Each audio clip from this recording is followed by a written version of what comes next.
to sort out what the correct answer is. Now, what our correct answer is going to depend upon what the interest rate is. This is primarily a problem of delay.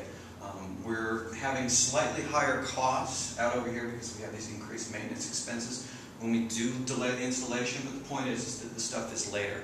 And so we're trying to balance off the benefits of delaying with the costs that are just a little bit higher. Now, a way of sorting out which choice should have an advantage, let's play with different interest rates. And we'll start off with one extreme, which is an interest rate that is equal to infinity.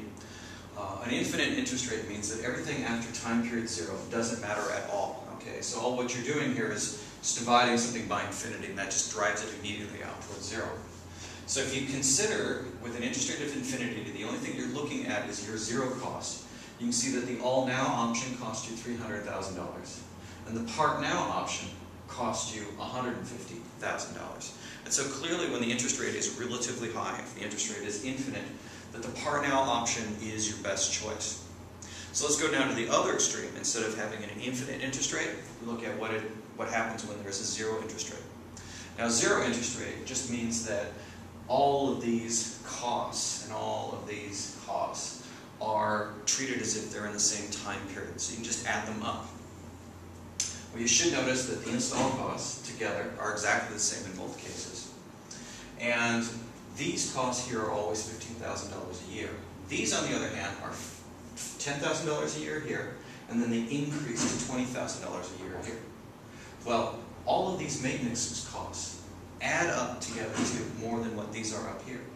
So as the interest rate goes to 0, the all now option has an advantage. So you see, when interest rates are high, you have a preference for delaying your installations. When interest rates are low, you have a preference for doing it all now and economizing on these additional costs. So what the correct answer really is, all depends upon what your interest rate is, what's your minimum acceptable rate of return. So if you're dealing with something that's credit card rate, this will look like a good idea. If you're starting to look at things which are bond rate, these one right here will start looking at like it's a good idea. And remember that there's always going to be this one interest rate in the middle where you're just going to be indifferent between the two.